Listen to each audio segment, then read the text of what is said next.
Teman-teman, saat teduh kita pagi ini adalah kelanjutan kisah Bileam dari kitab Bilangan pasal 22 ayat 36 sampai dengan pasal 24 ayat 25. Dalam pelajaran kita yang lalu, Balak membuat tawaran yang sangat menggiurkan kepada Bileam.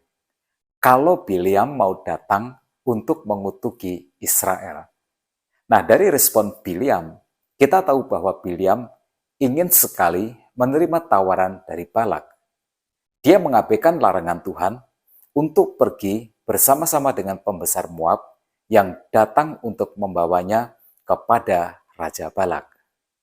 Bileam juga tidak mendengarkan keledainya yang tiba-tiba saja berbicara kepadanya seperti seorang manusia.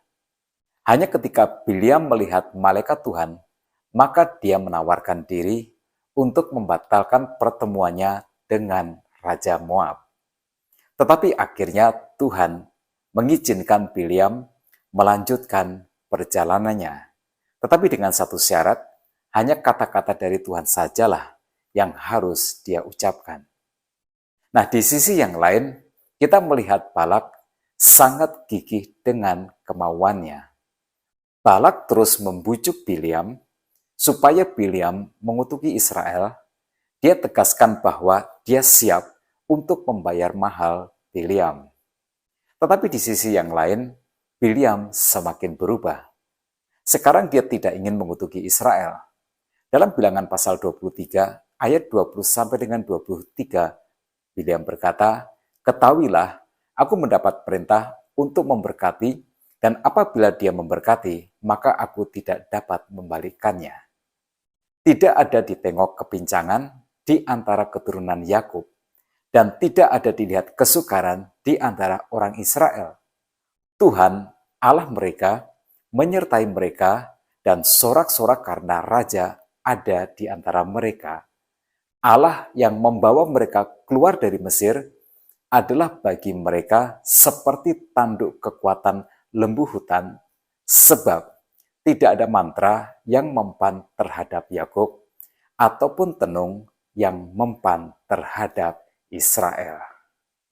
Bileam akhirnya mengerti bahwa Allah Israel adalah Allah sendiri. Karena itu Bileam tidak lagi menggunakan cara-cara seperti yang dilakukan semua penyembah berhala. Bilangan pasal 24 ayat 1 berkata, "Ketika dilihat Bileam bahwa baik di mata Tuhan untuk memberkati Israel, ia tidak mencari pertanda lagi seperti yang sudah-sudah, tetapi ia menghadapkan mukanya ke arah padang gurun." Saat Bileam meninggalkan cara-cara penyembahan berhala, sesuatu terjadi.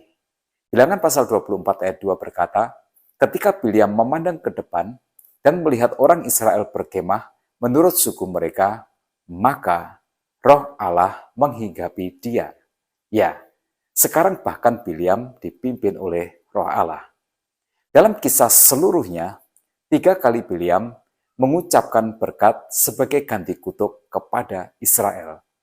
Nah, apa yang dilakukan Bileam ini tentu saja membuat Balak menjadi marah.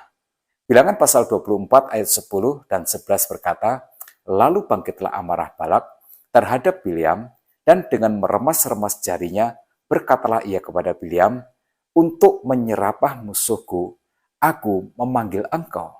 Tetapi sebaliknya, sampai 3 kali engkau memberkati mereka. Oleh sebab itu enyahlah engkau ke tempat kediamanmu. Aku telah berkata kepadamu, aku telah bermaksud memberi banyak upah kepadamu, tetapi Tuhan telah mencegah engkau memperolehnya.'"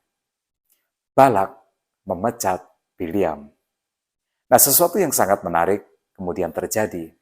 Ketika Bileam memutuskan untuk berbalik kepada Allah dan meninggalkan penyembahan berhalanya, ada 2. Yang pertama, Bileam mengenal Tuhan untuk pertama kalinya di dalam hidupnya. Di ayat 15 dan 16 dia berkata, "Lalu diucapkannyalah sanjaknya, katanya, tutur kata Bileam bin Beor, tutur kata orang yang terbuka matanya, tutur kata orang yang mendengar firman Allah, dan yang beroleh pengenalan akan Yang Maha Tinggi, yang melihat penglihatan dari Yang Maha Kuasa sambil rebah, namun dengan mata tersingkap. Dukun Biliam ini mendapat anugerah Tuhan yang sangat luar biasa.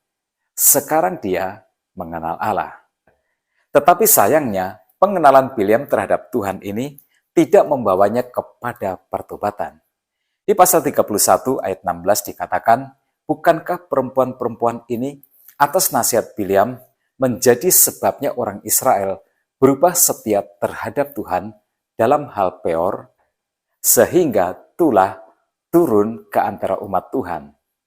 Ternyata gagal mengutuki Israel, Biliam mencari cara untuk menghancurkan umat Tuhan ini dengan memberi nasihat kepada Raja Balak supaya mengumpankan perempuan Moab agar mereka berzina dengan orang Israel, sehingga Israel berdosa terhadap Tuhan dan Tuhan sendiri yang nanti akan menghukum Israel. Pertobatan adalah anugerah yang tertinggi dari Tuhan. Pengalaman supranatural Biliam ternyata sama sekali tidak berdampak pertobatan pada Biliam. Yang kedua, dari ayat 17 sampai dengan 24, Biliam mengucapkan kata-kata nubuatan. Ada 4 nubuatan yang berisi tentang kehancuran bangsa Moab, bangsa Edom, orang-orang Seir, Amalek, Keni, Asyur, dan Heber. Ini artinya apa, teman-teman? Tuhan bisa memakai siapa saja, termasuk mereka yang tidak mau dipakai oleh Tuhan. Tuhan bisa memakai orang jahat untuk melakukan kebaikan kepada umat Tuhan. Rencana jahat untuk mencelakai umat Tuhan, Tuhan bisa ubah menjadi sesuatu yang mendatangkan berkat bagi umatnya. Nah, apa yang bisa kita pelajari dari kisah ini? Yang pertama, Tuhan melindungi umatnya. Walau apa yang direncanakan Balak ini di luar sepengetahuan orang Israel, tetapi Tuhan Maha tahu. Dan Tuhan tetap memegang teguh janjinya untuk melindungi umatnya. Jadi, tidak usahlah kita takut terhadap sesuatu apapun di dalam hidup ini. Lakukanlah bagianmu, maka Tuhan akan melakukan bagiannya untukmu. Yang kedua, jangan berlebihan menilai pengalaman. Pengalaman bukanlah segalanya. Apa yang dialami Biliam ini sungguh luar biasa. Tuhan datang kepadanya beberapa kali. Tiba-tiba keledainya berbicara seperti seorang manusia dan dia melihat malaikat Tuhan. Tetapi lihatlah, semua itu sama sekali tidak membawa Biliam kepada pertobatan. Jadi, jangan mengagung-agungkan pengalaman rohani sekalipun itu bersifat supranatural. Tetapi pertobatanmu itu adalah pengalaman rohani yang tidak ada bandingnya. Jangan salah mempersepsi mujizat. Mujizat adalah upaya keras surga untuk membawa manusia kepada pertobatan. Tetapi untuk bertobat, manusia harus membuat keputusannya sendiri untuk percaya, untuk taat, untuk berbalik kepada Tuhan. Biliam adalah gambaran dari banyak orang bahwa percaya Tuhan bukanlah perkara yang mudah. Jadi jika kita sudah percaya Tuhan Yesus, bersyukurlah, sebab itu melebihi segala mujizat, itu melebihi pengalaman rohani yang paling supranatural sekalipun. Sebab orang yang percaya Tuhan memiliki Tuhan di dalam hidupnya.